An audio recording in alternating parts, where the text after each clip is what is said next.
रामचंद्र रघुवीर रामचंद्र रणधीर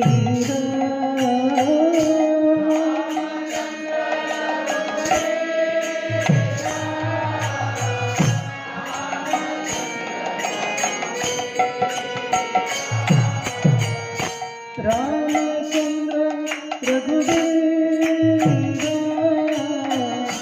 रामचंद्र रणधीर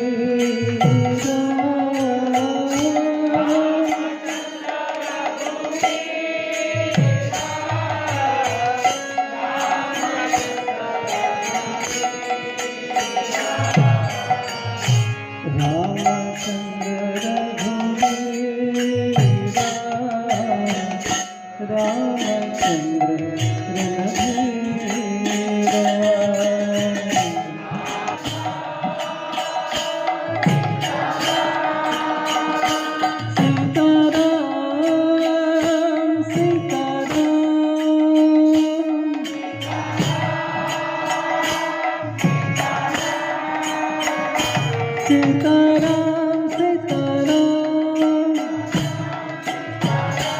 सीताराम सीताराम सीताराम सीताराम सीताराम सीताराम सीताराम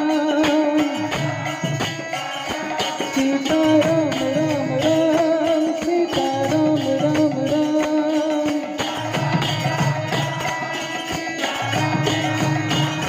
सीताराम राम राम सीताराम राम राम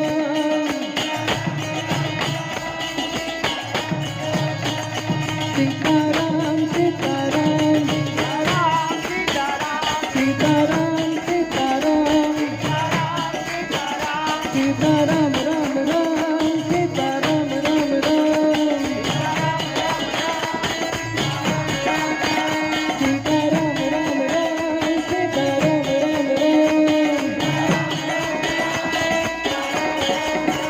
सीताराम सीताराम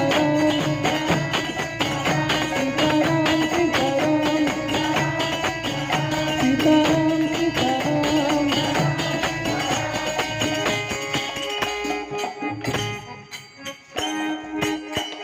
रामचंद्र मम बंधु रामचंद्र दया सिंधु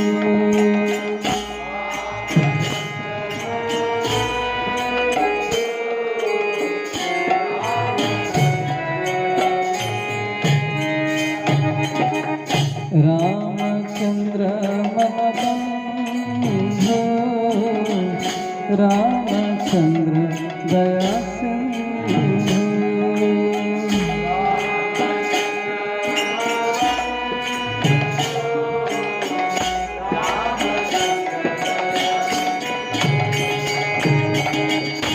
रामचंद्र मम बंधु रामचंद्र दया सिंधु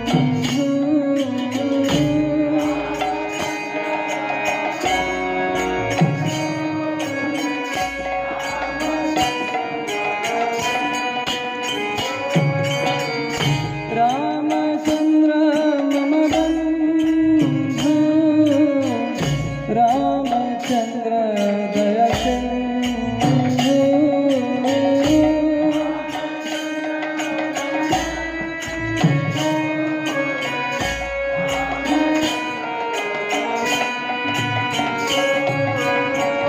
रामचंद्र मम बंधु रामचंद्र दया सिंधु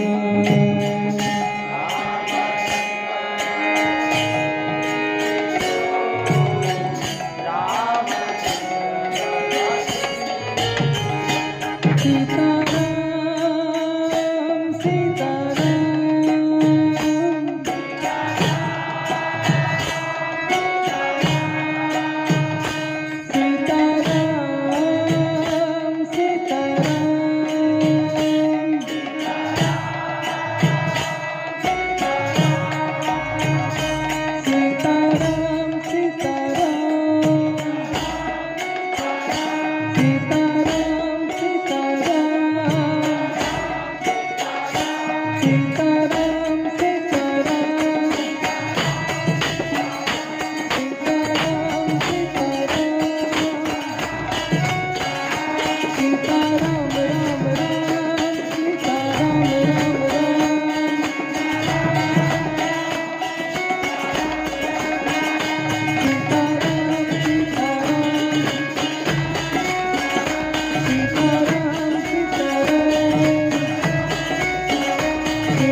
रामचंद्र रघुनाथ रामचंद्र जगन्नाथ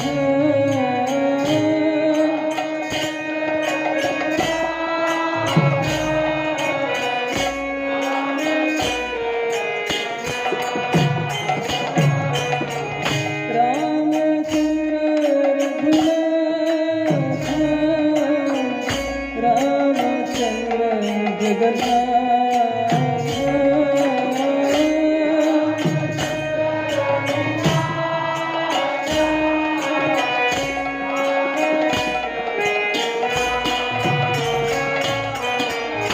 रामचंद्र रघुनाथ रामचंद्र जगन्नाथ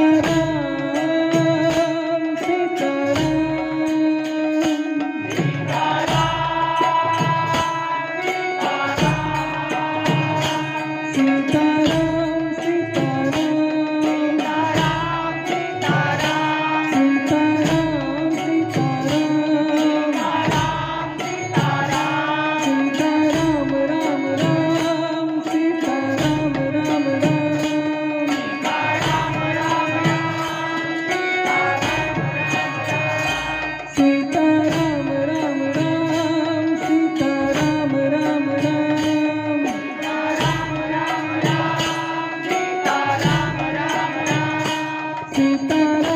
सीताराम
सीताराम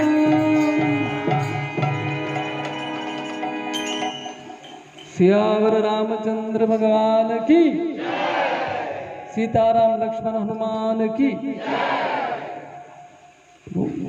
इको निकाल सकते हैं। ओम अज्ञानतिमिरन्धस्य ज्ञानाञ्जनाशलाकाय चक्षुरुन्मिलितं येन तस्मै श्रीगुरवे नमः। श्रीचैतन्यमनोभीष्टं स्थापितं येन भूतले स्वयं रूपा कदा मह्यं ददाति स्वपदान्तिकं। वन्देऽहं श्रीगुरो श्रीयुतापदकमलं श्रीगुरुं वैष्णवांश्च। श्रीरूपं साग्रजातां सहगना रघुनाथान्वितां तं सजीवं साद्वैतं सावधूतं परिजनासहितं कृष्णचैतन्यदेवं श्रीराधा कृष्णपादां सहगना ललिता श्रीविशाखान्वितांश्च हे कृष्णा करुणा सिंधु दीनबंधु जगतपते गोपेशा गोपिका कांता राधा कांता नमोस्तुते तप्त कांचन गौरांगी राधे वृंदावनेश्वरी वृषभानुसुते देवी प्रणमामि हरिप्रिये वाञ्छाकल्पतरुभ्यश्च कृपा सिन्धुभ्येव च पतितानां पावनेभ्यो वैष्णवेभ्यो नमो नमः। नमः ॐ विष्णुपादाय कृष्णप्रेष्ठाय भूतले श्रीमते भक्तिवेदांत स्वामिनिते नामिने नमस्ते सरस्वते देवे गौरवाणी प्रचारिणे निर्विशेषा शून्यवादी पाश्चात्य देशतारिणे जय श्री कृष्ण चैतन्य प्रभु नित्यानंद श्री अद्वैत गदाधर शिवासादि गौर भक्तवृंद हरे कृष्णा कृष्णा कृष्णा हरे हरे हरे राम राम राम हरे हरे हरे कृष्णा कृष्णा कृष्णा हरे हरे हरे राम राम राम हरे हरे हरे कृष्णा कृष्णा कृष्णा हरे हरे हरे राम राम राम हरे हरे।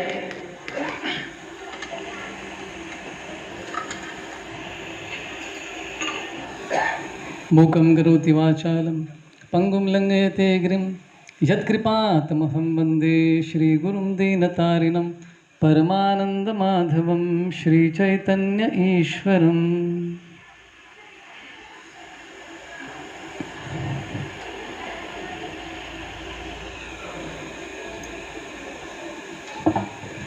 हरे कृष्ण। आप सभी का स्वागत है। आज हम रामनवमी का उत्सव मना रहे हैं यहाँ पर कांजूर मार्ग के सत्संग प्रोग्राम में।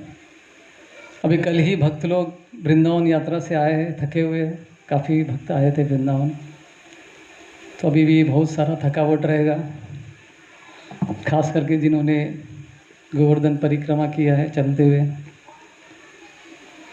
तो रामायण इतना अद्भुत काव्य है, अद्भुत रचना है, इसमें कितने भी गोते लगाएंगे तो कमी है, समय कम पड़ेगा, लेकिन हमारे सीमित 1 घंटे के इस समय में हम लोग कुछ चर्चा करने का प्रयत्न करते हैं। तो एक तो रामायण का पूरा स्टोरी आप सब लोग जानते ही है, तो हम स्टोरी के माध्यम से डिस्कस नहीं करेंगे, रामायण से हमको क्या सीखने को मिलता है। तो यहाँ पे मेरे सामने 25 लेसन्स है जो सीख सकते हैं रामायण से। 25 तो मिनिमम है, इसके ऊपर भी है, लेकिन 25 में से हम कितना कर पाएंगे पता नहीं, प्रयत्न करते जितना भी हम लोग कर सकें।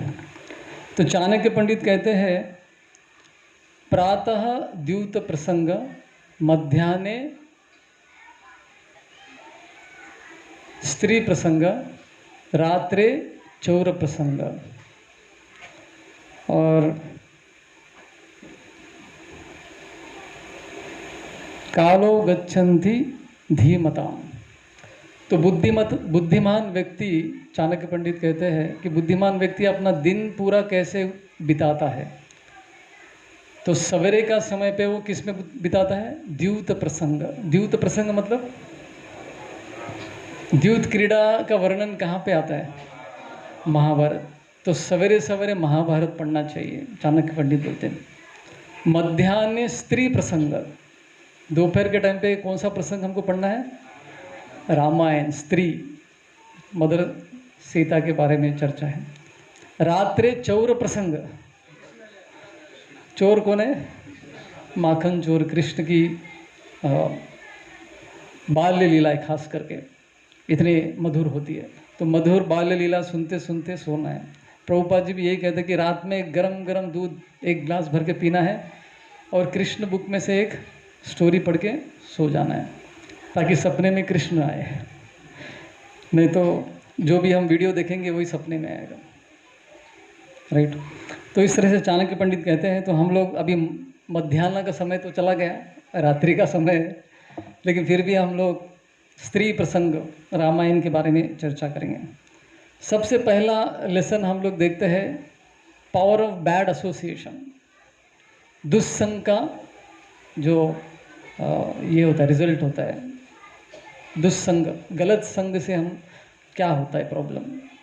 तो आप में से कोई बतलाना चाहेगा कि ये गलत संग के बारे में कहाँ पे चर्चा में आता है रामायण में?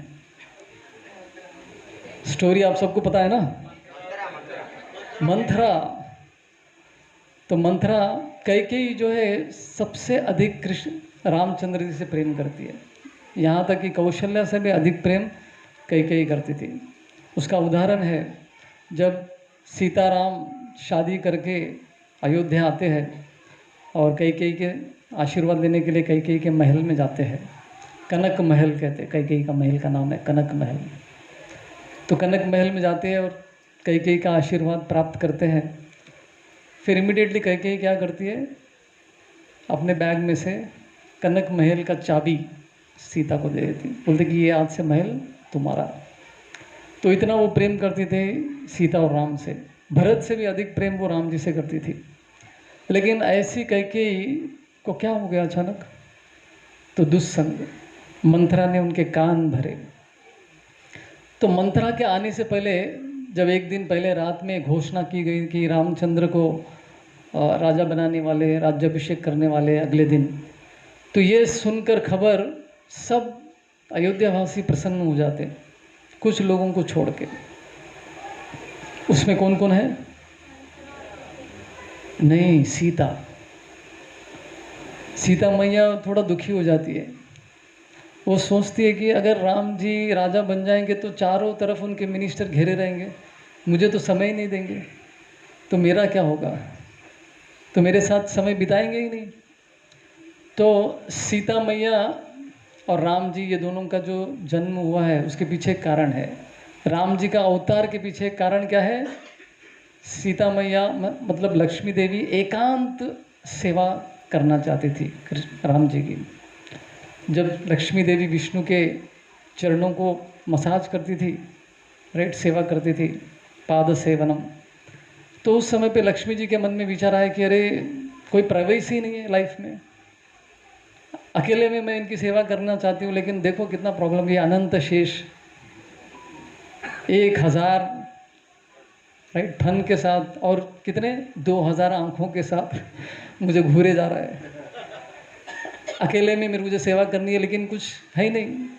तो लक्ष्मी देवी को इच्छा हुई कि मुझे हनीमून पे जाना है। हनीमून पे क्या अकेले रहते हैं, फैमिली वाले लोग नहीं जाते वहाँ। तो लक्ष्मी जी की इच्छा थी कि मैं विष्णु जी के साथ कहीं हनीमून पर जाऊँ, तो इसलिए राम जी का जन्म होता है। लेकिन सीता मैया सोचती है कि अरे हनीमून का पीरियड कब आएगा, ये राजा बन जाएंगे तो फिर चारों तरफ जो है मिनिस्टर घेरे रहेंगे, अयोध्यावासी जो है उनके साथ वार्तालाप करते रहेंगे, तो मुझे समय कब देंगे, ये चिंता थी सीता मैया। और दूसरे व्यक्ति जो दुखी थे वो थे देवतागण। वो लोग भी टेंशन में आ गए, अरे हमने प्रार्थना करके आपको बुलाया राक्षसों को मारने के लिए, आप इधर आनंद से अयोध्या में रहेंगे तो राक्षसों को कौन मारेगा, खास करके रावण को कौन मारेगा। तो वो लोग भी चिंता में डूब गए, राइट। तो ये सब बैकग्राउंड में चल रहा था। तो अचानक से देवी देवता क्या करते हैं, मंथरा को एम्पावर करते हैं। मंथरा एक्चुअली एक अप्सरा रहती है, हर्षा करके उनका नाम है, अप्सरा का नाम। तो उनका एक स्पेसिफिक कार्य के लिए उनका जन्म हुआ था मंथरा का। तो मंथरा को पूरा शक्ति प्रदान करते, कुछ तो काड़ी करो राइट। तो कैकेयी उसलिए कहते हैं कि जो रास की बातें हैं, जो बहुत सीक्रेट बातें होती है, वो किसी से शेयर नहीं करनी चाहिए, शेयर करने से गड़बड़ हो जाता है। तो कैकेयी ने मंथरा से शेयर किया था एक पुरानी कहानी। जब दशरथ महाराज के साथ कैकेयी युद्ध पर गई थी, तो वहाँ पर युद्ध में कैकेयी ने दशरथ महाराज को बचाया था। वो मरने वाले थे तो उन्होंने बचा लिया था कैकेयी ने। तो दशरथ महाराज इतने प्रसन्न हो जाते हैं और कहते कि वो कई बोलो तुमको क्या चाहिए, मैं तुमको 2 वर देता हूँ, पूछो जो मांगो, जो मांगना है मांगो। तो अचानक से तो कई बोलती कि मैं अभी नहीं मांगूंगी, बाद में समय आने पर मांगूंगी। बोला ठीक है। तो ये सीक्रेट किसी को पता नहीं था, केवल मंथरा को पता था, क्योंकि कई ने मंथरा को बताया। तो आचार्यगण कहते हैं कि जो मन में जो रास की बातें हैं सबसे नहीं बतानी चाहिए। अपने जो चाहने वाले लोग हैं, जो हमारी चिंता करते हैं, हमारे बारे में विचार करते हैं, ऐसे लोगों को बताना चाहिए।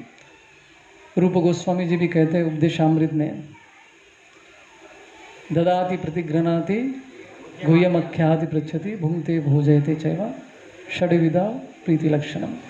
तो इसमें गुह्यम अख्याति पृच्छति जो है, मतलब मन की बातें हम सबके सामने नहीं रखनी चाहिए, इसका गलत फ़ायदा भी लोग उठा सकते हैं।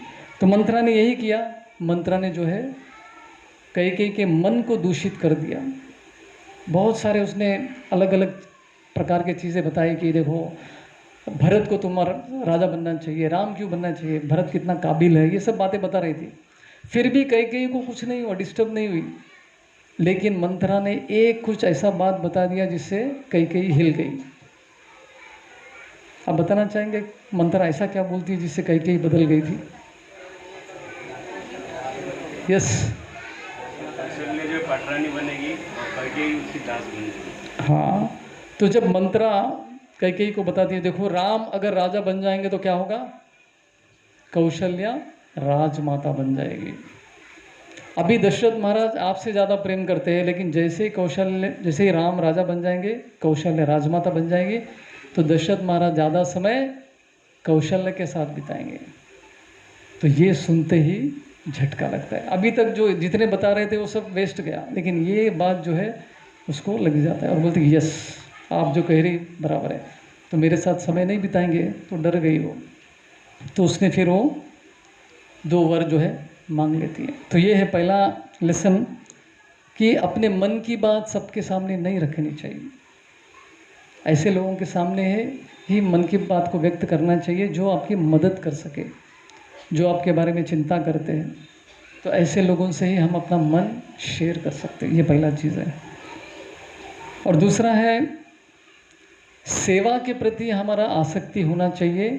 सेवा से मिलने वाले पोजीशन से आसक्ति नहीं होनी चाहिए। आज के ज़माने में लोग जो नेता है वो गद्दी पर बैठना चाहते हैं, मिनिस्टर बनना चाहते हैं ताकि पैसा कमा सके। लोगों की सेवा करने का विचार किसी को नहीं है। कितना मैं कमा सकता हूँ, 5 साल में पूरा प्लान बना के आते हो राइट।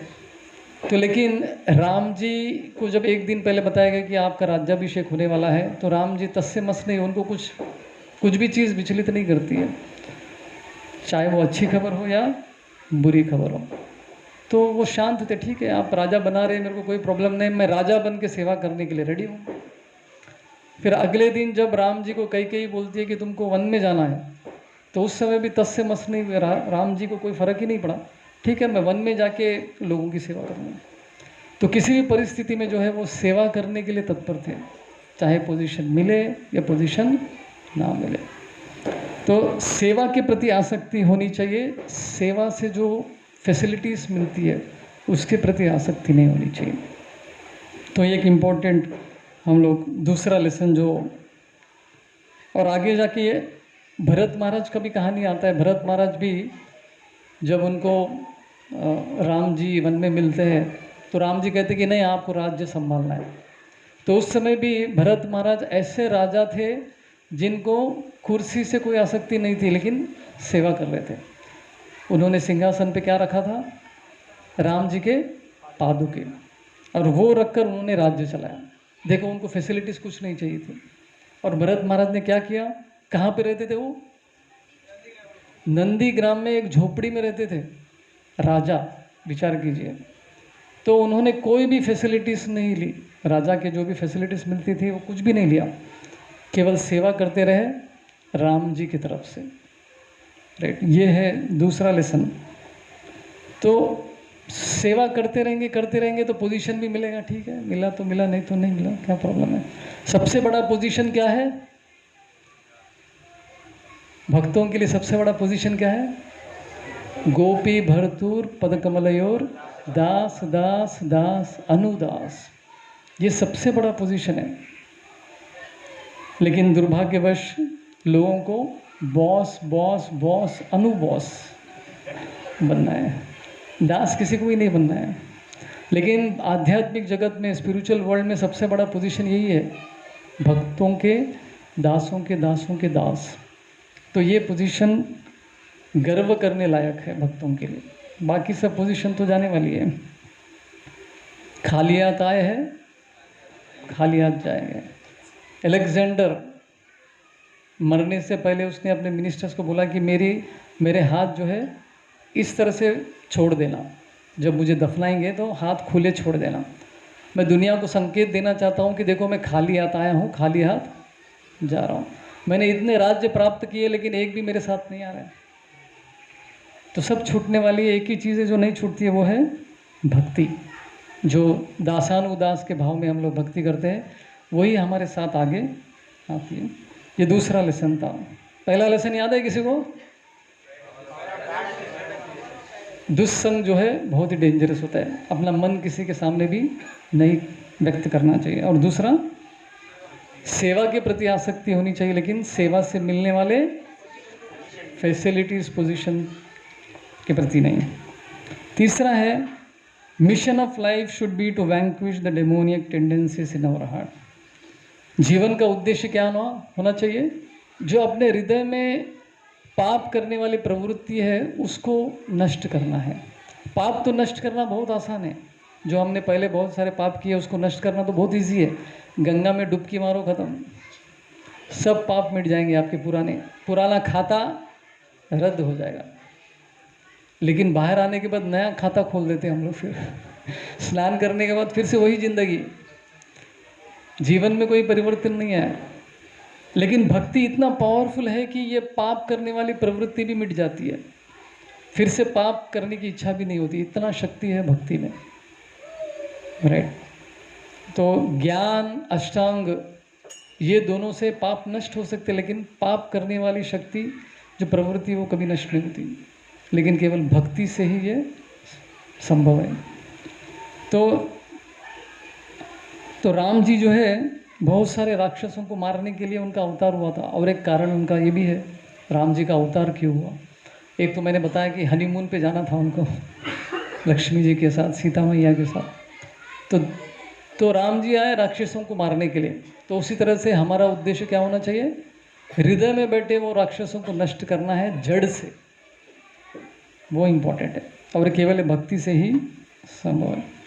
तो हम में से बहुत सारे लोगों को ये अनुभव है, भक्ति में आने के बाद हम जो पहले पाप कार्य करते थे अभी वो नहीं करते, अभी उस तरफ देखते भी नहीं है। तो कितना बड़ा ये अचीवमेंट है, राइट। बहुत सारे लोग ट्राई करते हैं नॉन वेजिटेरियन छोड़ने के लिए, लेकिन संभव ही नहीं होता है। कुछ समय ट्राई करते हैं, 1 साल 2 साल, फिर से स्टार्ट हो जाता है। लेकिन भक्ति में आने के बाद पूरा जड़ से निकल गया वो, उस तरफ कोई देखता भी नहीं वापस। तो इतनी शक्ति है भक्ति में। तो हृदय में बैठे राक्षसों को मारना है, काम, क्रोध, लोभ, मोह, मद, मत्सर्या, ये 6 राक्षस बैठे हैं हृदय में, और ये संभव है भक्ति से, भक्ति की शक्ति से। तो ये था तीसरा लेसन। और चौथा लेसन है, जब हम कठिन परिस्थिति में आ जाते हैं अपने जीवन में, दुखों से घिरे रहते हैं, चारों तरफ से प्रॉब्लम्स, एक के बाद एक प्रॉब्लम, एक के बाद एक प्रॉब्लम, तो ऐसे समय पर भक्ति से जुड़े रहना, भक्ति में टिके रहना थोड़ा डिफ़िकल्ट हो जाता है। लेकिन जो टिका रहता है वो आगे उन्नति करता है, राइट। तो ये हमारा विजन होना चाहिए। आपने देखा होगा बॉल ऐसा फेंकते हैं तो ऊपर से नीचे आता है ना, नीचे से ऊपर जाता है क्या? तो ये कहाँ पर होता है? ये इस भौतिक जगत में, मतलब एक उसका ये ग्रेविटेशनल फोर्स एक लेवल तक रहता है, उसके बाद वो काम नहीं करता है ना। साइंटिफिक लोगों को मालूम रहेगा। सो लॉ ऑफ ग्रेविटी जो है कहाँ तक काम करता है? आसमान में एक लेवल तक काम करता है। उसके अंदर जो भी फेंकेंगे आप नीचे ही गिरेगा, ऊपर नहीं जाएगा। लेकिन उसके ऊपर क्या होता है? लॉ ऑफ ग्रेविटी काम नहीं करता है, राइट। उसी तरह से इस भौतिक जगत में हम लोग गिरते हैं, गलत काम करते हैं, गिरते हैं, तो लॉ ऑफ नेचर जो है हमारे ऊपर काम करता है। भौतिक जगत के सभी रूल्स हम पे लागू होते हैं, हम लोग विचलित हो जाते हैं, विस्मित हो जाते हैं। लेकिन जब हमारी चेतना ऊपर चले जाती है तो फिर लॉ ऑफ नेचर, ये सब चीज़ें, द्वंद्व जो है हमको इफेक्ट नहीं करती है, डुअलिटीज ऑफ दिस वर्ल्ड। आप में से कितने लोग प्लेन में गए हैं, प्लेन में बैठे? बहुत सारे लोग हैं, बड़े पैसे वाले लोग हैं आप। ऐसे मजाक कर, आजकल तो प्लेन में बैठना बहुत आम चीज़ हो गई है वैसे तो अब जब प्लेन में जाते रहते हैं तो नीचे कैसे दिखता है? शुरू में बड़े बड़े दिखते हैं, जैसे ऊपर ऊपर जाते हैं बिल्डिंग छोटे दिखने लगते हैं, और ऊपर जाएंगे तो बिल्डिंग ही नहीं दिखेगा, और ऊपर जाएंगे तो जो तालाब दिखती थी वो भी नहीं दिखेगा, और ऊपर जाएंगे तो कुछ भी नहीं दिखता, सब एक समान लगता है। तो इसलिए जो व्यक्ति भक्ति में आता है तो उसको धीरे धीरे क्या होता है, प्रॉब्लम्स तो नहीं जाएगी, प्रॉब्लम्स जब तक इस भौतिक जगत में तब तक प्रॉब्लम्स रहने वाली है। कृष्ण गारंटी नहीं देते कि आप भक्ति में आने के बाद आपका प्रॉब्लम्स खत्म हो जाएगा, कोई भी ऐसा श्लोक नहीं है।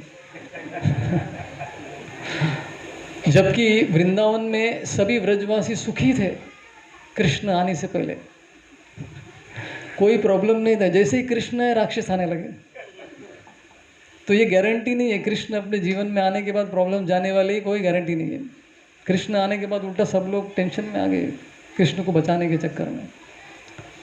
तो इसलिए हमको हमारी चेतना को ऊपर लेकर जाना है, कॉन्शियसनेस को इतने ऊपर जाना चाहिए कि वो law of gravity, law of nature के बियॉन्ड चला जाए, राइट। जैसे हिज होलीनेस जयपताका स्वामी महाराज का उदाहरण ले लीजिए, तो इनको उतना हेल्थ का प्रॉब्लम है, आपने देखा ना उनको, राइट, चलने को नहीं होता है, बात करने को नहीं होता है। ऐसे परिस्थिति में भी वो क्या कर रहे हैं, प्रचार कर रहे हैं, बाप रे, अलग अलग कंट्रीज घूमते रहते हैं। तो बॉडी के लेवल से एकदम ऊपर चले गए वो, उनको प्रॉब्लम्स तो दिखता ही नहीं है, लेकिन जो देखना चाहता है उसको बहुत दिखेगा, राई का पहाड़ भी दिख जाता है। लेकिन जिसकी चेतना ऊपर, कॉन्शियसनेस लेवल बढ़ जाती है, तो उसको ये छोटे छोटे चीज़ें नहीं दिखती है, राइट। तो रामायण में भी देखेंगे तो राम जी के जीवन में, सीता मैया के जीवन में कितने प्रॉब्लम्स आए, लेकिन उनको क्या किया, उन्होंने अनदेखा करके आगे चलते गए। तो रिवर्सल्स, प्रॉब्लम्स अपने जीवन में आने ही वाली है। मैं प्रार्थना नहीं कर रहा हूँ ऐसा आना नहीं चाहिए, लेकिन शास्त्र कहते हैं कि आज नहीं तो कल आने ही वाला है, तो उससे जूझने की शक्ति होनी हमारे पास होनी चाहिए, राइट। तो भक्ति में टिके रहना है, भक्ति को कभी नहीं छोड़ना चाहिए, चाहे कितना भी प्रॉब्लम है। और क्लासिक उदाहरण क्या है, महाभारत से कौन है जिसके लाइफ में इतने प्रॉब्लम्स है लेकिन भक्ति को नहीं छोड़ा? कुंती महारानी, पांडव, राइट, उनका कितना टेस्ट हुआ है। तो हमारे जीवन में भी परीक्षा होती है, लेकिन अपने लेवल का ही होता है। हमको पांडवों के लेवल का प्रॉब्लम्स कभी नहीं आएगा, ये टेंशन मत लीजिए, हमारे लेवल का ही प्रॉब्लम आएगा और कृष्ण हमको हेल्प भी करेंगे। तो भक्ति में टिके रहना बहुत इंपॉर्टेंट है, और हमारी चेतना को जो है ऊपर लेके जाना है, तब जो है बड़े बड़े प्रॉब्लम्स भी छोटे छोटे दिखाई देने लगते हैं। तो ये था अपना अगला लेसन, चौथा लेसन। पांचवा लेसन है, जब राम जी वनवास के लिए निकल पड़े तो अयोध्या वासी भी उनके पीछे पीछे जाने लगे, सब लोग घर बार छोड़ के निकल गए। राम जी वन में गए तो वो भी वन में गए, राइट। तो उन्होंने देखा कि राम जी के बगैर अयोध्या वन के समान है, और राम जी जब साथ में है तो वन भी अयोध्या के समान है। तो अयोध्या में आराम की ज़िंदगी चल रही थी, कोई प्रॉब्लम नहीं था, लेकिन फिर भी उन्होंने देखा कि राम जी जा रहे हैं तो सब कुछ छोड़ के निकल गए। तो वो घर में बैठ के आराम नहीं कर रहे थे। तो उसी तरह से आपको राम चाहिए या आराम चाहिए, बताइए। तो हमको भी बहुत कुछ छोड़ना पड़ेगा, राम जी चाहिए तो इतना आसान नहीं है। तो तो अयोध्यावासी पीछे पीछे जा रहे थे, मतलब क्या, उन्होंने प्रायोरिटी किसको दिया था? राम जी को, भक्ति को उन्होंने प्रायोरिटी दिया था। तो हमको राम चाहिए, आराम चाहिए। जो आराम करता है वो भक्ति में कभी प्रगति ही नहीं कर पाएगा, राइट, कंफर्ट जोन में बैठा रहेगा। तो अयोध्यावासी की तरह हमको भी राम जी को प्राप्त करने के लिए बहुत कुछ जीवन में छोड़ना भी पड़ेगा। गलत आदतें उसको छोड़ना है, पाप करने की प्रवृत्ति को छोड़ना है, भक्तों को या किसी भी व्यक्ति को निंदा करने की आदत को छोड़ना है। ऐसे बहुत सारे गलत चीज़ों को छोड़ने से ही राम मिलेंगे। आप आराम से बैठे और सब कुछ हो जाएगा ऐसा नहीं होगा, मेहनत करना पड़ेगा, आराम छोड़ना पड़ेगा, तभी राम जी हमको मिले। तो हर एक सीकर जो भक्ति के मार्ग में, स्पिरिचुअलिटी के मार्ग में जो भी है, उसको आराम को त्याग करना है। मनुष्य जन्म का उद्देश्य क्या है? तपस्या। भगवान विष्णु ब्रह्मा जी को क्या बोलते हैं? तप तप तप। शुरू में ही बोल दिया आपको तपस्या करना है। तपस्या करेंगे तो आपको पता चलेगा कि आपके जीवन का उद्देश्य क्या है, आपको क्या करना है, क्या नहीं करना है, राइट। तो जीवन का उद्देश्य क्या है? तपस्या। लेकिन किसके लिए? राम जी को प्राप्त करने के लिए, कृष्ण को प्राप्त करने के लिए। तो ये है 5वां लेसन जो हमने देखा है कि हमको राम चाहिए, हमको आराम नहीं चाहिए। तो बहुत सारे भक्तों के मन में ये विचार आएगा, कल ही तो यात्रा से आए हैं, थके हुए हैं, थोड़ा आराम करते हैं, शरीर दुख रहा है, ये दुख रहा है, वो दुख रहा है, आराम कर लेते हैं। लेकिन आप में से बहुत सारे लोग आ गए, हरि बोल, तो आपने आराम नहीं, राम जी को चुना। ये आपकी महानता है। और भक्ति में हमको बहुत चौकन्ना रहना पड़ेगा। ये नेक्स्ट लेसन है 6वां, अलर्टनेस इन स्पिरिचुअल लाइफ। मतलब जब कर रहे हैं तो ध्यान से करना है। तो जब राम जी वन में गए, पहले तो वहाँ पे गए ना, गुहा से मिलने, बॉर्डर में। तो वहाँ गए, रात में सभी लोग सो गए। तो राम जी सबसे कहने लगे कि आप घर वापस चले जाओ, वनवास मुझे जाना है, आप लोगों को नहीं जाना है। लेकिन सब लोग जो है जिद पकड़ के बैठे थे, हम भी आएंगे, हम भी आएंगे। तो सभी लोग वन में आ गए वहाँ पे। तो फिर रात का समय हो गया, सब लोग सो गए। तो राम जी, पता है ये लोग तो सुनने वाले नहीं, तो सवेरे सवेरे 3 बजे उठकर जो है सीताराम लक्ष्मण वहाँ से निकल जाते, और बाकी के अयोध्यावासी सोते रहते। ठीक है। तो ये लेसन क्या है कि भक्ति में हमको चौकन्ना, अलर्ट रहना है। जब में सोना नहीं है। जब में सोएंगे तो राम जी, कृष्ण जी। तो प्रभुपाद जी कहते हैं कि जब हम हरे कृष्ण महामंत्र जप करते हैं तो कृष्ण हमारे जीवा पर आते हैं और हमारे तरफ देखते हैं, अरे तुमने बुलाया, और हम कृष्ण को बुला के इधर उधर देखते रहते हैं, उन पर ध्यान ही नहीं दे रहे। बुलाया तो सही, लेकिन देख नहीं रहे। आपके घर में किसी गेस्ट को आपने बुलाया, लेकिन उनको देख भी नहीं रहे, उनको बैठने के लिए भी नहीं बोल रहे, उनको पानी भी नहीं दे रहे पीने के लिए, तो उनको कैसा लगेगा? गुस्सा होकर चले जाएंगे वो। तो हम तो हर दिन करते हैं कृष्ण के साथ, कितना बड़ा अपराध। बुलाते हैं लेकिन उनकी तरफ देखते ही नहीं। तो ये, इससे हम क्या सीख सकते हैं कि सबको पता है राम जी कुछ भी कर सकते हैं, लेकिन सब इतने गहरी नींद में थे, भूल गए। फिर राम जी ने उसका फ़ायदा उठा के निकल गया। ठीक है, ये मुझे चाहते हैं लेकिन शायद अभी उतना राइट। तो उसी तरह से भक्ति में हमको बहुत अलर्ट होना पड़ेगा। ध्यानपूर्वक भक्ति करेंगे तो हमको उसका 100% रिजल्ट मिलेगा। अभी हम लोग हरे कृष्ण हरे कृष्ण, हरे कृष्ण कृष्ण कृष्ण हरे हरे, हरे राम हरे कृष्ण, मतलब बहुत कुछ तो खा लेते हैं उसमें, उसलिए थोड़ा प्रसाद खा के जप करेंगे तो अच्छा है। नहीं तो प्रसाद के टाइम पे भूख लग जाएगा तो मंत्रा खाते रहेंगे हम लोग, और मंत्रा ठीक से उच्चारण नहीं करेंगे तो भगवान के धाम में नहीं, किसी दूसरे लोक में चले जाएंगे। मतलब होना चाहिए भक्ति में। भक्ति के कोई भी कार्य, सेवा में भी हमको, तो राधानाथ स्वामी महाराज जी हमेशा बताते हैं, attention to details is sign of love. अगर आप किसी से प्रेम करते हैं तो वहाँ पे आप ध्यान देते हो। आपके घर में कोई आपके बेस्ट फ्रेंड आया और उनका मनपसंद चीज़ आप कुकिंग कर रहे हैं, तो क्या करेंगे, कैसे करेंगे कुकिंग आप? ध्यानपूर्वक करेंगे कि नहीं, अच्छे से बनाने के लिए अलर्ट के साथ। ऐसा नहीं कि उधर लगाया और इधर यूट्यूब वीडियो भी चल रहा है, तो पूरा वो खराब हो जाएगा।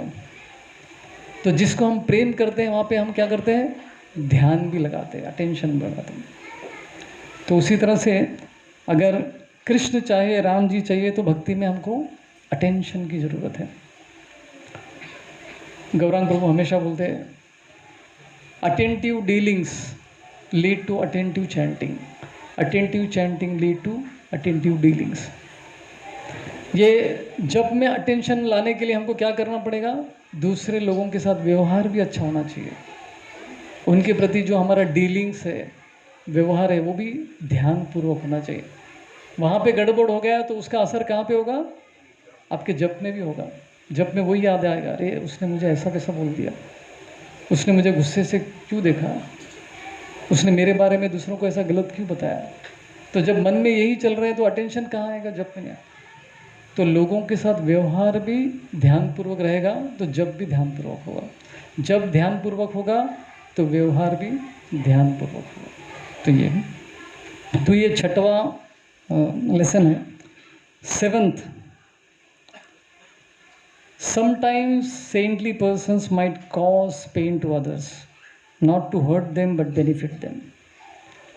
तो ये इसमें क्या बोल रहे हैं कि कभी कभी संत जो है उनके कार्यों से कुछ लोगों को तकलीफ होता है, लेकिन वो किस लिए करते हैं, दूसरों के भलाई के लिए करते हैं। जैसे उदाहरण के लिए भरत ननियाल से आते हैं और उनको पता चलता है कि उनकी माता कैकेयी ने कितना बड़ा षड्यंत्र किया और राम जी को वनवास भेज दिया, तो काफ़ी गुस्से में थे वो। तो उस समय पे वो क्या करते हैं, अपने माता को तिरस्कार करते थे, तुम मेरी माता नहीं हो, निकल जाओ यहाँ से, इतना गुस्सा हो जाते हैं। तो भरत भी एक संत, एक्चुअली एक संत थे, वो बहुत उत्तम व्यक्ति थे वो। तो उन्होंने ऐसा व्यवहार क्यों किया, ताकि उनकी माता सुधर जाए, समझ जाए कि देखो मुझे राज्य नहीं चाहिए, मुझे राम जी चाहिए। तो ये समझाने के लिए भरत ने क्या किया, कैकेयी का तिरस्कार किया। तो कभी कभी संत जो है किसी व्यक्ति को तिरस्कार भी कर सकते हैं, उनको चोट भी पहुंचा सकते हैं, लेकिन वो उनके भलाई के लिए। उसी तरह से प्रहलाद महाराज ने क्या किया, हिरण्यकशिपु को तिरस्कार कर दिया, भले ही वो उनके पिता थे, लेकिन बोले नहीं। फिर बाद में जब उनकी मृत्यु हो गई, उनके पिता की मृत्यु हो गई, तो नरसिंह भगवान ने उनको पूछा कि क्या चाहिए, क्या वर चाहिए आपको। तब प्रहलाद महाराज ने मना किया, लेकिन फिर भी हिरण्यकशिपु ने उनको पूछा, बोलिए आपको क्या चाहिए। तो प्रहलाद क्या बोलते हैं, मेरे पिता को मुक्ति दे दो। राइट। तो कभी कभी संत जो है इस तरह के, जैसे डॉक्टर होता है, अगर आपके किसी शुगर पेशेंट को पैर में इन्फेक्शन हो गया तो डॉक्टर क्या करता है, बोलता है कि इसको काटना पड़ेगा, नहीं तो पूरा बॉडी में इन्फेक्शन हो जाएगा और आपकी मृत्यु भी हो सकती है। तो डॉक्टर आपको पेन देता है, लेकिन किसके लिए, आपको बचाने के लिए। उसी तरह से संत का भी व्यवहार ऐसा ही होता है। जैसे नारद मुनि ने नल कुबेर और मणिग्रीव को श्राप दे दिया कि आप पेड़ बन जाओ, लेकिन भला किया उसने। कैसे, वो पेड़ कहाँ पर बने, नंद महाराज के आंगन में पेड़ बने, कृष्ण की मधुर लीलाओं का उन्होंने दर्शन किया। तो इतना बड़ा सौभाग्य क्या हो सकता है। तो इस तरह से तो संत जो है उनका व्यवहार दो तरह का होता है, कभी वो फूलों के समान कोमल उनका व्यवहार होता है, तो कभी उनका व्यवहार वज्र के समान कठोर भी होता है। कभी कभी श्रील प्रभुपाद जी अपने भक्तों को बहुत डांटते थे, उनके शिष्यों को। तो कभी कभी शिष्य हिल जाते थे, अरे ये क्या बोल रहे, इतना गुस्सा क्यों हो रहे। तो प्रभुपाद को समझ में आया, तो उन्होंने बोला कि देखो, मैं अरे गरे जो बाहर चल रहे हैं उसको तो पकड़ के डांटूंगा नहीं, आप मेरे शिष्य हो, मेरा कर्तव्य है गुरु होने के कारण, तो मैं नहीं बोलूँगा तो और कौन बोलेगा। कभी कभी माता पिता भी बच्चों के प्रति कठोर व्यवहार करते हैं, लेकिन किसके लिए, बच्चों के भलाई के लिए। बच्चों को समझ भी नहीं आता, उस समय उनको लगता है कि अरे ऐसा क्यों कर रहे हो। बड़े होने के बाद उनको समझ में आता है कि उन्होंने जो भी किया अच्छा किया। मुझे याद है मेरी मौसी, मैं नाना नानी के यहाँ पे रहता था, बहुत स्ट्रिक्ट थी, बहुत कड़क थी, मैं डरता था उससे। तो खाना खाने से पहले मुझे अगर मैंने हाथ नहीं धोया तो वो डांटती थी मुझे ऐसा ज़ोर से। लेकिन अभी मैं देखता हूँ कि वो कितना इम्पोर्टेंट था मेरे लिए। अभी मेरा इतना आदत बन गई, कहीं पे भी जाओ खाने से पहले हाथ धोऊंगा ही मैं, हैबिट बन गया मेरा। तो मेरे अच्छे के लिए था ना वो, उसको समझने के लिए समय लगता है। तो इस तरह से संत का व्यवहार कड़क होता है, कभी कभी फूलों की तरह भी होता है। तो भरत ने कैकेयी का तिरस्कार किया, लेकिन उसको समझाने के लिए कि आपने गलती की है, बहुत बड़ी गलती की है, मैं राम से प्रेम करता हूँ, राज्य से नहीं, ये बताने के लिए उन्होंने उनकी माता का तिरस्कार किया। 8वां है, जीवन का उद्देश्य है भगवान को प्रसन्न करना। Goal is to please the lord. So Bharat के सामने 2 ऑप्शन थे। लक्ष्मण तो राम जी के साथ चला गया, उनकी सेवा करने का मौका मिल गया, लेकिन राम जी भरत को बोलते कि भरत आपको राज्य संभालना है। तो भरत चाहे तो ये भी बोल सकते थे नहीं राम जी मैं भी आपके साथ आऊँगा, शत्रुघ्न देख लेगा, ऐसा भरत के पास में ये ऑप्शन था ही। लेकिन भरत ने क्या किया, ठीक है ये मेरे लिए डिफ़िकल्ट है लेकिन ये सेवा मैं करने के लिए तैयार हूँ। तो भरत शब्द का मतलब क्या है, भारवाही इति भरत। तो जो भार लेने की क्षमता जिसके अंदर है उसको भरत कहा जाता है। और कैसा भार, लोगों ने इतना तिरस्कार किया था भरत को। जब भरत आया था तो सब लोग अनाप शनाप बोलने लगे कि देखो तुम्हारी वजह से राम को वन में जाना पड़ा, तुम्हारी वजह से, किसी ने नहीं छोड़ा। कौशल्या ने बोला, यहाँ तक कि वशिष्ठ मुनि वो भी बोलते कि भरत तुम्हारी वजह से राम को वन में जाना पड़ा। तो सभी लोगों ने उन पे जो है उनको निंदित किया, बोले कि भरत तुम्हारी वजह से सब गड़बड़ हुआ। वो सब सहन करते रहे, उसका भार उठाते रहे, तिरस्कार का भार उठाते रहे, और सबको बतलाने का प्रयत्न किया कि देखो मेरे मन में ऐसी कोई आशा नहीं थी कि राज्य को मुझे प्राप्त करना है, बिल्कुल नहीं। और ये प्रूव करने के लिए उन्होंने क्या किया, सबको जो है वन लेकर गए राम जी को वापस लाने के लिए। तो लेकिन वहाँ पे चर्चा होने लगी, तो राम और भरत के बीच में जो वार्तालाप चल रही थी उसमें भरत का जो प्रेम था वो जीत गए। भरत के प्रेम के सामने राम जी भी हार गए, लेकिन निर्णय नहीं ले पा रहे थे कि क्या करना है, राम जी को वापस आना है कि नहीं आना है, निर्णय नहीं हो पा रहा था। तो उसी समय पे वहाँ पे जनक महाराज आते हैं। तो जनक महाराज के सब लोग बोलते हैं जनक महाराज आप ही कुछ निर्णय लीजिए, कुछ मामला आगे नहीं बढ़ रहा है। तो जनक महाराज ने देखा, सभी चीज़ों का विश्लेषण किया और बोले कि भरत तुम्हारे प्रेम के सामने तो हम सब नतमस्तक है, हम सब हार गए, यहाँ तक कि राम जी भी हार गए। लेकिन आप जिससे प्रेम करते हैं उसको क्या चाहिए वो पूछिए और वो कीजिए, तभी आपके प्रेम का मतलब है। तो अभी तो फंस गए बोले ये क्या फंसा दिया। तो फिर भरत जी राम जी से पूछते कि राम जी आपको क्या चाहिए बताइए।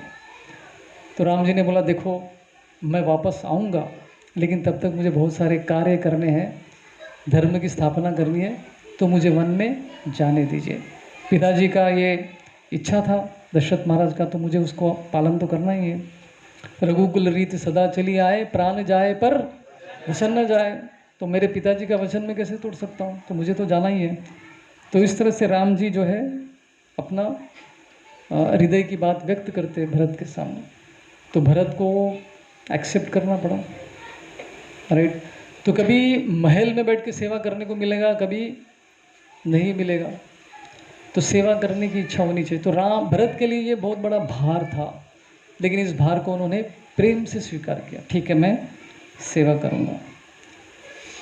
तो कभी कभी एक उदाहरण देता हूँ मैं हमेशा, कि आप किसी के घर पे गए हैं, मेहमान बन के गए, और उस व्यक्ति ने आपसे पूछा कि आपको चाय चाहिए, ठीक है भक्त, आप सब भक्त लोग हैं तो चाय कॉफ़ी का एग्जाम्पल नहीं यूज़ करूँगा आपको हर्बल टी चाहिए या शरबत चाहिए, तो वो व्यक्ति पूछ रहे आपको, तो आपने बोला कि मुझे शरबत दीजिए, लेकिन वो व्यक्ति बोला कि नहीं नहीं हमारे घर का हर्बल टी बहुत अच्छा बनता है, आप हर्बल टी नहीं नहीं नहीं नहीं गर्मी का मौसम है, मुझे शरबत दीजिए। अरे नहीं नहीं आपको क्या मालूम, हमारे घर में हर्बल टी बहुत अच्छा बनता है।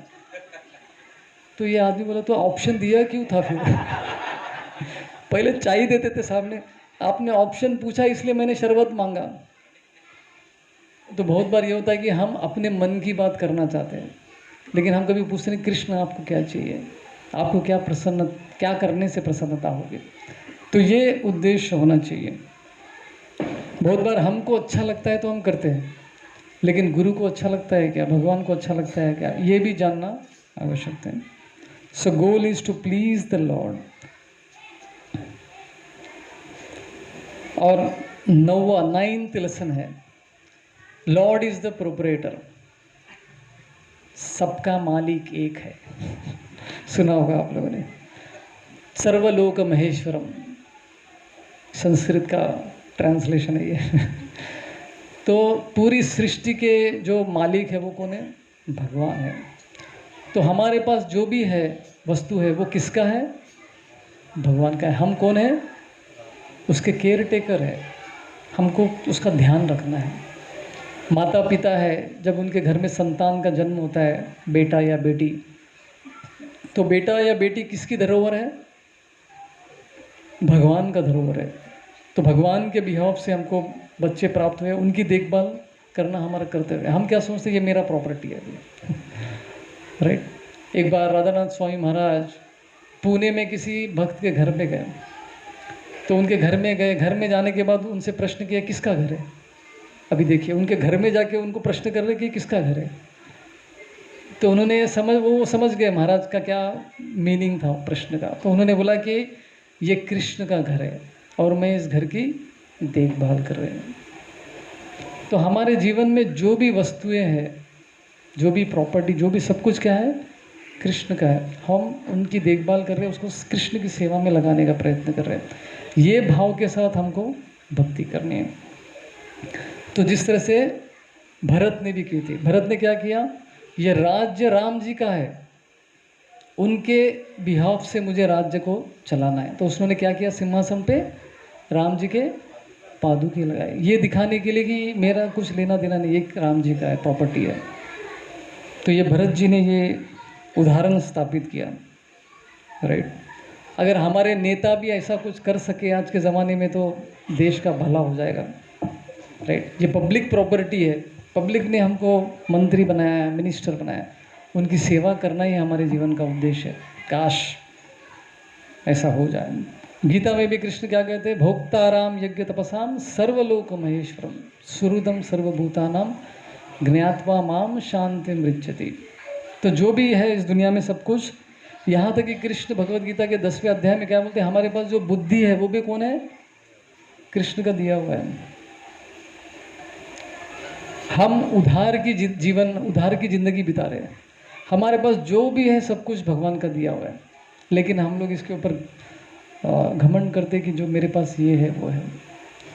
लेकिन किसी भी समय पे हमको जो दिया गया वो छीन लिया जाएगा। परमानेंट कुछ भी नहीं है। अर्जुन इतने बड़े धनुर्धर थे, इतना बड़ा महाभारत युद्ध जीता उन्होंने, विराट युद्ध में उन्होंने जीता, लेकिन बाद में क्या हो गया? ग्वाल बालों के साथ हार गए। तो अर्जुन विचार करने लगे क्या ये मेरा गांडीवी है क्या मैं अर्जुन ही हूँ क्या जिसने इतना लड़ाई की? अब ये छोटे से बालकों से मैं हार गया। तो कृष्ण ने अर्जुन को शक्ति दी किसी कार्य के लिए, बाद में वो शक्ति छीन लिया। तो किसी भी चीज़ का हम घमंड नहीं कर सकते इस भौतिक जगत में। किसी भी समय पे सुंदरता भी छीन लिया जाएगा। किसी को लगता है कि मैं बहुत सुंदर हूँ, तो वेट कीजिए 35 साल 40 साल का वेट कीजिए, सब चला जाएगा। किसी को लगा मैं शक्तिशाली हूँ, तो धीरे धीरे शक्ति भी कम होता रहेगा, सब कुछ छीन लिया जाएगा। तो जो भी है उसको कृष्ण की सेवा में लगाना है। प्रॉपर्टी के ओनर कौन है? कृष्ण। सनातन गोस्वामी आत्महत्या करना चाहते थे, तो फिर चैतन्य महाप्रभु बोलते कि तुम्हारा शरीर मेरा प्रॉपर्टी है, तुमको किसने अधिकार दिया आत्महत्या करने के लिए? तुम्हारे शरीर के माध्यम से मैं बहुत कुछ करना चाहता हूँ, तुम ये विचार छोड़ दो। 10वां lesson, anybody can make a show of greatness. तो बहुत सारे लोग हैं जिनके अंदर कोई महानता नहीं होती है, लेकिन दिखावा करते हैं कि मैं महान हूँ, दिखाने का प्रयत्न करते हैं। लेकिन वो कितने समय तक रहता है? कुछ समय के बाद सबको पता चल जाता है आप कितने महान हो।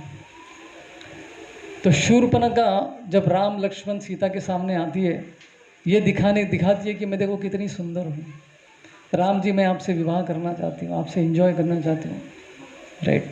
एक फसाड दिखाना चाहती है, सब फसाड के साथ सामने आती है, राइट। लेकिन कुछ समय के बाद जब लक्ष्मण ने उसके नाक और कान काट दिए तो क्या हो गया, उसका असली रूप बाहर आ गया। उसको कुछ प्रेम वेम नहीं था राम जी के साथ, तो उसका असली चेहरा बाहर दिखने लगा। जैसे बचपन में स्कूल में हमने एक स्टोरी पढ़ी थी, एक सियार की स्टोरी पढ़ी थी आपने। एक सियार जंगल में रहता था, गलती से एक शहर में पहुंच जाता है, गांव में चला जाता है, और गांव में एक धोबी के घर में जो कलर का पानी था उसमें गिर जाता है, और उसका कलर पूरा नीला रंग का हो जाता है, अलग अलग रंगीला सियार बन जाता है वो। तो ये रंग के साथ सियार जो है जब वापस वन में आता है तो सभी दूसरे जानवर देख के आश्चर्यचकित होते हैं, भाई ये कौन है, ये जानवर तो कभी देखा ही नहीं हमने। तो सब लोग डर जाते हैं, ये कुछ तो डेंजर लग रहा है। यहाँ तक कि शेर भी डर जाता है इस सियार को देख के, क्योंकि ये इसका कलर तो अलग ही है, ऐसा जानवर तो हमने देखा ही नहीं, ब्रह्मा जी के 84 लाख योनि में तो नहीं है। तो लेकिन जैसे ही दूसरे सियार आवाज़ करने लगे, सियार कुछ तो आवाज़ करते ना, किसी को आता है आवाज़? हो मायापुर में ये सियार की आवाज़ सुनने को मिलती है। तो जैसे उसके बाकी सियार आवाज़ करते हैं तो ये सियार भी क्या करता है, उनके साथ अपना आवाज़ मिलाता है, वो भी चिल्लाने आवाज़ करने लगता है। तो सबको पता चलता है कि यार ये तो सियार है, तो उसका असली रूप जो है बाहर आ गया। तो हम लोग भले ही दुनिया के सामने मैं कितना महान हूँ दिखाने का प्रयत्न करेंगे, लेकिन एक दिन एक्सपोज हो जाएंगे, दुनिया के सामने सबको पता चलेगा कि हम क्या है। जैसे शूर्पणखा अपने आप को प्रस्तुत कर रही थी, देखो मैं कितनी सुंदर हूँ, लेकिन जैसे ही ऑपरेशन किया, उसका ENT सर्जरी, नाक और कान काट दिया, तो उसी तरह से प्रभुपाद जी एक बहुत अच्छा एक कहावत बोलते हैं, one's greatness is tested by one's ability to tolerate provoking situations. मतलब आप कितने महान हो कैसे पता चलता है, आपको कोई उकसा रहा है, राइट, तब भी आप जो है उसके प्रभाव में नहीं आ रहे, तब भी आप शांत हैं, उसका मतलब है आप महान हैं। अभी कोई भी बोल सकता है कि देखो मैं तो बहुत अच्छा हूँ, लेकिन एक आपको किसी ने उंगली कर दिया तो आपका असली रूप बाहर रहता है। अरे ऐसे कैसे तुम मुझे बोल सकते हो, तलवार बाहर निकल जाता है फिर। तो दुनिया को पता चलता है भाई ये सब तो ढोंग था, राइट। तो ये 10वां लेसन है। तो अब ये केवल हम 10वें लेसन तक आए हैं, 9:15 तक कर सकते हैं, देखते हैं आगे और कहाँ तक जाएंगे। चीटिंग करके हम भक्ति को प्राप्त नहीं कर सकते। चीटिंग मतलब एक बार राधा गोपीनाथ प्रभु एक स्टोरी बताते हैं, हमारे मंदिर में गुरुकुल था, गुरुकुल। तो एक गुरुकुल में छोटा सा लड़का, उसको एक दिन पहले बताया कि सबको जब अच्छे से करना चाहिए, ध्यान से करना चाहिए, उत्साहित हो गया। तो उसने बीड़ बैग लिया, ऐसा कुछ लोग करते हैं ना, ऐसा जोर जोर से हिला के जब करते हैं ऐसा। तो राधा गोपीनाथ प्रभु देख रहे थे, बाप रे क्या है, ये तो शुद्ध भक्त हो गया लग रहा है आज। तो बहुत प्रसन्न हो गए उसको देख के कि वाह वेरी नाइस, उसको शाबाशी देने के लिए ऐसा सामने आए और उसके बीड़ बैग को टच कर दिए। तो उनको थोड़ा सा डाउट आया, तो बीड़ बैग हाथ में लिया और देखा अंदर माला ही नहीं है। खाली बीड़ बैग हिला रहा था वो। चीटिंग भक्ति बोलते हैं इसको, राइट। एम्प्टी बुलेट्स बोलते हैं ना इंग्लिश में, एम्प्टी बुलेट, फायर करे लेकिन बुलेट ही नहीं निकला, केवल आवाज़ आ रहा है, तो उससे किसी को कुछ प्रभाव नहीं होता है। तो भक्ति में भी हम लोग बहुत सारे कार्य ऐसे करते हैं, हमको मालूम है, कभी कभी दूसरों को भी मालूम पड़ जाता है यार ये तो ढोंग कर रहे हैं। तो रावण ने सीता मैया को प्राप्त करना चाहता था, तो सीता देवी भक्ति का प्रतीक है, राइट, राधा रानी भक्ति का प्रतीक है। तो रावण भक्ति को हासिल करना था चीटिंग करके, किडनैप करके। एक साधु का वेश धारण करके रावण आता है सीता मैया को किडनैप करने के लिए, राइट, भक्ति का अपहरण करने के लिए। लेकिन बदले में उसको क्या मिला? माया सीता मिल जाती है, इल्यूजरी सीता उसके साथ जाती है। असली सीता तो अग्निदेव के पास थी, राइट। तो माया सीता उसके हाथ लगी। उसी तरह से हम भक्ति में चीटिंग करेंगे तो हमको माया ही मिलने वाला है भक्ति का जो लाभ है वो नहीं मिलेगा, जिस तरह से रावण का हालत हो गया था। तो ये इम्पोर्टेंट चीज़ है। तो रावण के पास ये तीन अवगुण थे। वो क्या था? काम, क्रोध, लोभ।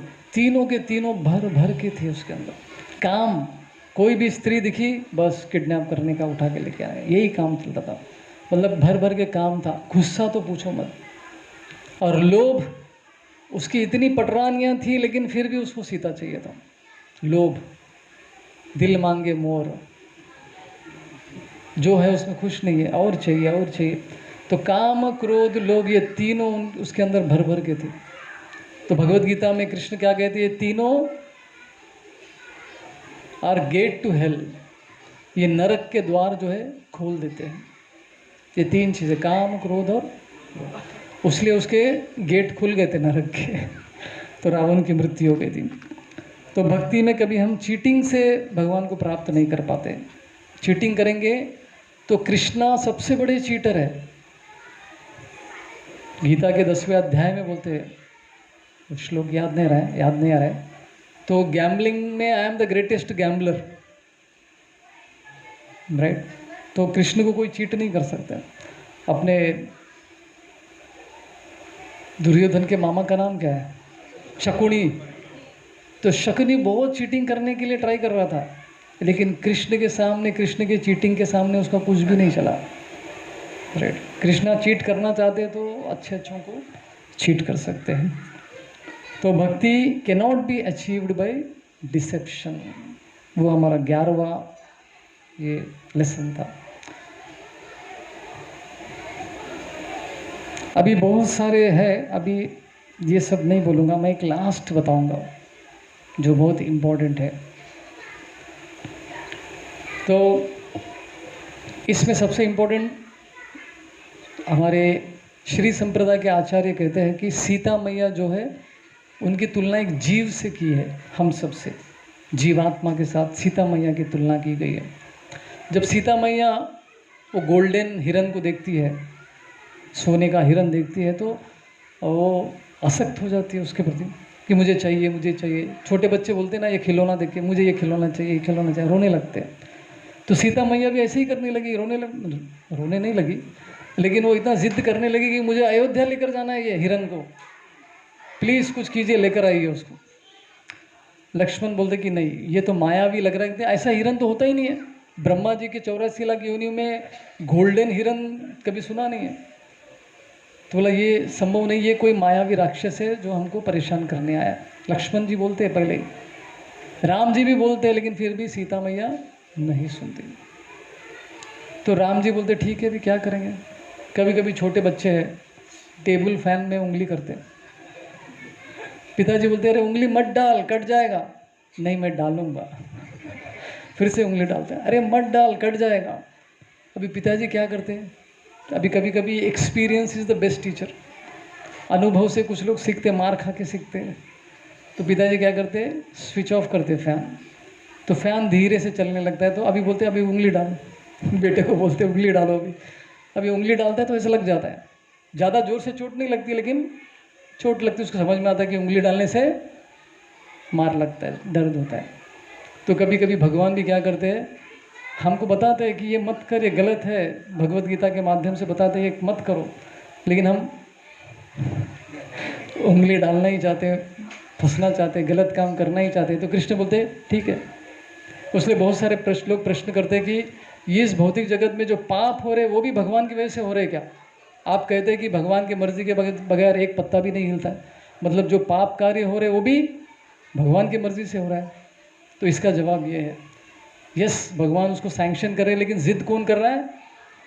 हम लोग कर रहे हैं। उंगली डालना चाहते हैं तो भगवान बोलते ठीक है डालो। मैं क्या कर सकता हूँ, मैं तो समझाने का प्रयत्न कर रहा हूँ भगवत गीता के माध्यम से।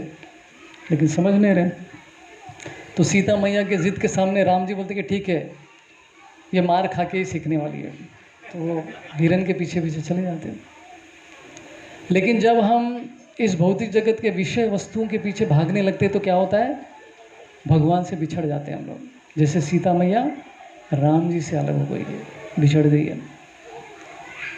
तो हम अगर जिद करेंगे मुझे ये चाहिए वो चाहिए, तो भगवान प्राप्त नहीं होंगे, भगवान दूर हो जाएंगे। जैसे सीता मैया से राम जी बिछड़ गए, और सीता मैया को कहाँ जाना पड़ा, लंका जाना पड़ा। परेशान थी वहाँ पे, हर दिन रावण जो है वेश बदल के आता था सीता मैया को परेशान करने के लिए। एक दिन तो राम जी का सर लेकर आ गया, वो तो मायावी था, कुछ भी कर सकता था। लेकिन सीता को पहले तो वो रोने लगे कि अरे तुमने मार दिया मेरे प्रभु को करके। बाद में उसको चमका कि ये तो मायावी आदमी है, हर दिन। और एक दिन तो आके बोलता है कि अगर तुम नहीं मानोगी तो कल तुम्हें ब्रेकफास्ट में खा लूँगा। ये कैसा प्रेम है। आप जिससे प्रेम करते उसको ब्रेकफास्ट में खा लेंगे क्या? तो कोई प्रेम नहीं था उसको, काम था। काम और प्रेम में बहुत डिफरेंस है। आत्मेंद्रिय प्रीतिवांछा, तारे बोले काम। कृष्णेंद्र प्रीति इच्छा, तारे धरे कृष्ण प्रेम। राइट। तो काम और प्रेम में बहुत डिफरेंस है। काम मतलब हम खुद को एंजॉय करना है, प्रेम मतलब कृष्ण के एंजॉयमेंट के लिए। तो सीता मैया बिछड़ के परेशान हो गई। जैसे हम भौतिक जगत में आए, यहाँ पे मार खा रहे, परेशान है, फ्रस्ट्रेटेड है, दुखी है, क्योंकि हम भगवान से अलग हो गए। हमको क्या चाहिए था, गोल्डन डियर, सोने का हिरन चाहिए। उसके लिए हम लोग यहाँ पर हैं। घर में स्त्रियाँ बहुत सोना जमा करती है। राइट। तो सोना तो एक चीज़ है, सोना, प्रॉपर्टी, बैंक बैलेंस, ये वो सब। तो कृष्ण दूर हो जाएंगे उससे। तो फिर से मिलन कैसे होगा, जब हमारे जीवन में गुरु आएंगे, तब फिर से कृष्ण से मिलन होने का संभावना है। तो सीता मैया के जीवन में कौन आए थे, हनुमान जी आए थे। हनुमान जी जब लंका में आए, अशोक वाटिका में आए, पेड़ पर बैठे, देखे कि सीता मैया बहुत दुखी है, तो उन्होंने क्या किया, रामायण कथा गाने लगे, वो राम कथा गाने लगे ऊपर बैठ के। तो जब सीता मैया के कान में राम कथा गिरी तो धीरे धीरे उनके अंदर आशा की किरण उत्पन्न हो गई। उसको लगा कि अरे, उनके हृदय को जो है प्रसन्नता मिली। सवे पुंसान परो धर्मो यतो भक्तिर अधोक्षजे अहेतु की अप्रत्ययता ययात्मा सुप्रसिद्धति। आत्मा को प्रसन्नता कब मिलती है, जब आप कृष्ण कथा सुनेंगे। तो जैसे ही सीता मैया राम की कथा सुनती है तो उसके जीवन में आशा की किरण आ जाती है, तो वो खुश हो जाती है। तब हनुमान जी सामने आते हैं और बताते हैं कि मैं राम का दूत हूँ। तो इस तरह से गुरु जो है फिर से एक जीव और भगवान को दोनों को मिलाने का कार्य करते हैं। राइट। जिस तरह से प्रभुपाद जी हमारे जीवन में आए गुरु बनकर, इस्कॉन के सेंटर्स खोले अलग अलग, और अलग अलग सत्संग प्रोग्राम यहाँ पर होते हैं, क्योंकि हम सब कृष्ण से बिछड़ गए हैं। तो उनसे वापस मिलने के लिए ये सब हमारा प्रयत्न चल रहा है, हम सभी का प्रयत्न चल रहा है, हम सबको वापस जाना है। तो यही जीवन का उद्देश्य है।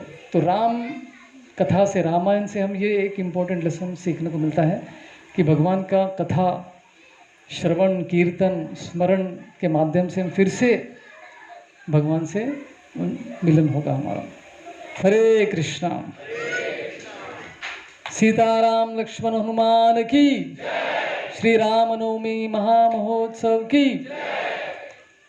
तो आप सभी को निमंत्रण है, मंदिर में 17 तारीख के दिन शाम में रामनवमी फेस्टिवल मनाया जा रहा है, तो आप सभी आ सकते हैं।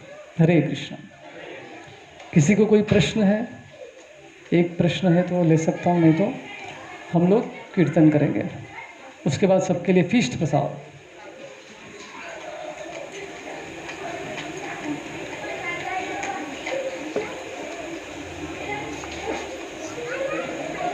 हरे कृष्ण।